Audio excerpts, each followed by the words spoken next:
Hi, everyone. Hello again. In our last segment, where are you? God's first question, and a very profound one, and the thing that was already happening to the human race, the first two people. Mm-hmm. Guilt and shame, yes, but also self-justification and the blame game. And now we're going to have sin's sentence. That was the seed of sin, the immediate repercussions of sin. Now the sentence is pronounced. So we're going to read from verses 14 to 19 of chapter 3 in Genesis. So the Lord God said to the serpent, "Because you have done this, cursed are you above all the livestock and all the wild animals. You will crawl on your belly and you will eat dust all the days of your life. And I will put enmity between you and the woman and between your offspring and hers. He will crush your head and you will strike his heel. To the woman he said, I will greatly increase your pains in childbearing, and with pain you will give birth to children. Your desire will be for your husband, and he will rule over you. To Adam he said, because you listened to your wife and ate from the tree about which I commanded you, you must not eat of it. Cursed is the ground because of you. Through painful toil you will eat of it all the days of your life.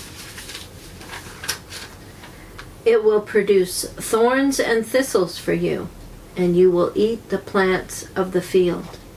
By the sweat of your brow you will eat your food, until you return to the ground, since from it you were taken.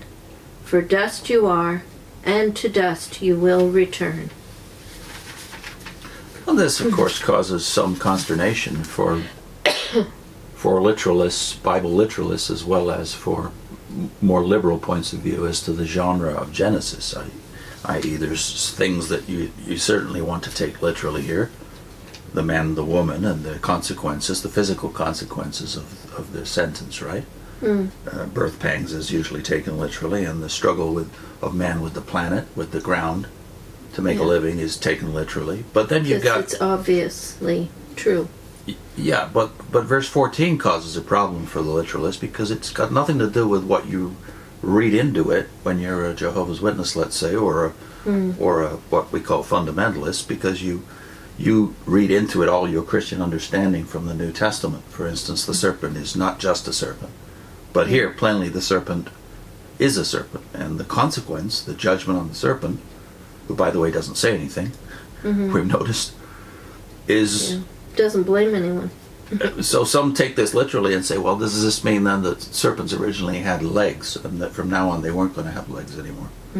But there's nothing here about a spiritual second level of meaning to this in respect to the serpent and judgment. And certainly the people who read it initially would not have had that idea of the serpent being the devil.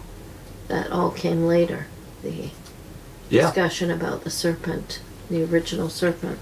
And this defeat of the serpent by the woman, or the seed of the woman, what does that mean? Well, the rabbis, without the advantage of the New Testament, the original serpent doctrine, the Satan doctrine, the rabbis just took it at face value and said, well, it means then that man, ultimately, the Son of Man, us, will defeat,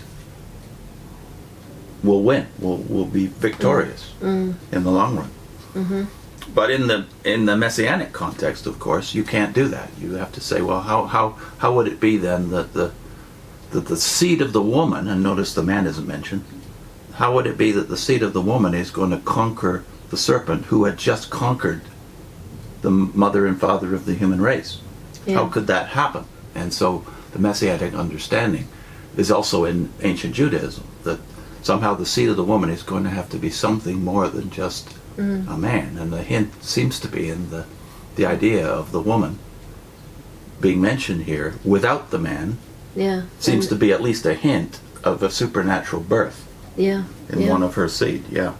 There's no other time when you didn't need both male and female for a birth. You seem to be aware of the facts of life. Yes. But there's only a hint here, right? Yeah. Hengstenberg, E.W. Hengstenberg, maybe the greatest name associated with Messianic prophecy, who wrote the massive Christology of the Old Testament, said this about the Christian understanding of this seed of the woman passage. He said, the first Messianic prediction, which was uttered immediately after the fall of Adam, is also the most indefinite.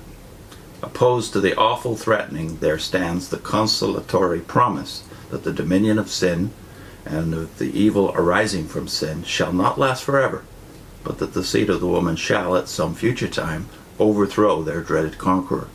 With the exception of the victory itself, everything is here left undetermined.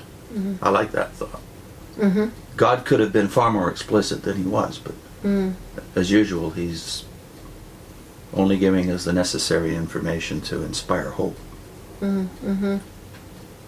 Then we put this question in. Although it is plain, this is verse 16, it's plain that some of sin's effects will be peculiar to woman, what privilege will also be uniquely hers? You have a quote here from Leupold, who says in his exposition of Genesis, she sought to control him by taking control into her own hands, and even by leading him on in the temptation. As a result, her penalty is that she shall be the one that is controlled. Yes, I think, that's the text says that your desire will be for your husband and he will rule over you. So it's headship was not the punishment. The punishment was abuse of headship. Yeah. A domination of her. Yeah. Hart Davies, in a little book I enjoyed called The Genesis of Genesis, says this: the punishment of Eve takes the form of sorrow and subjection, sorrow in childbirth and subjection in the home. As to the former, the cry of travail is never silent. In this, woman seems to be unique in comparison with living creatures on the earth in general. What is joy to them is to her excruciating pain. As to the latter, that is, subjection in the home, the rendering of the Vulgate, that's the Latin version, is clear. Thou shalt be under the power of thy husband. The history of womankind, particularly in heathen lands, is one practically unbroken record of subservience, sometimes taking the form of denial of the elements of education, regarded as lacking the possession of a soul, commonly refused the companionship of her husband, and frequently degraded to a position analogous to that of the beasts of the field, being bought and sold. This condition is only radically reversed when Christianity takes possession. Jesus Christ is woman's truest emancipator. Should she ever forget it, she will do so at her peril. Now, I don't know if you could even get away with saying that today, in the spirit of today. No, probably not. Because Christianity is actually viewed as oppressive to women. Yeah. To people who know nothing of ancient history. Yeah. And then we added another question about verses 17 to 19. Although woman may be under man, man will be metaphorically and finally literally under the ground from which he came. That is, conquered by it. Will his struggle be less rewarding than her suffering? So we've already made the point in a prior segment that woman and man are conquered by two things that are supposed to be in subjection to them: fruit on a tree and a beast of the field. And now they're being conquered by the earth from which they came in the threat.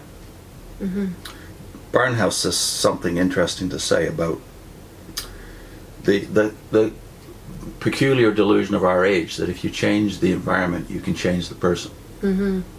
He says it had now been demonstrated that environment could do nothing for man. There are those who think that the ills of our day are caused by the bad environment of children in the slums or in some other place where circumstances are not just what the theorists desire. But environment can change nothing. Tie ribbons around a well-washed piglet, put him in a parlor, and see which will change first, the pig or the parlor. I like that. So there's some truth in the myth, of course, that environment has something to do with how you turn out. Yeah. But it's it's not nearly as influential as you think. Blocher says, Henri Blocher says, work will become toil in this judgment that God passes on man. Working with the ground that is henceforth cursed will be difficult and will involve conflict. It is the weeds that will grow effortlessly. Long will be life's struggle, and its only certainty at the end of the day will be death.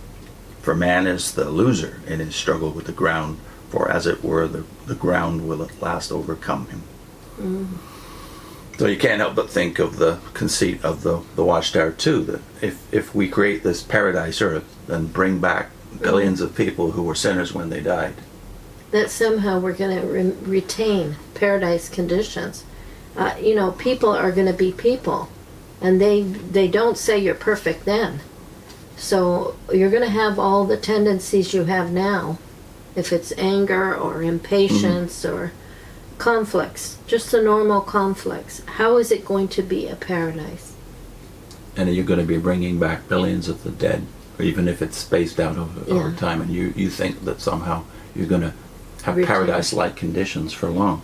Yeah. But we have two perfect people here in Eden who couldn't keep paradise because they didn't trust God. Yeah. And you think that somehow with billions of people on the earth who are still imperfect, some of who are grossly imperfect. And it's not paradise immediately. You're supposed to be working on that. Yeah. Making, so it's just not thought through. I don't think so. Mm-hmm. We'll put a link into the Paradise playlist that we did. What do you do then with all those Paradise promises of the Old Testament, specifically Isaiah? The very first one of that series was called The Counterfeit Kingdom of the Watchtower.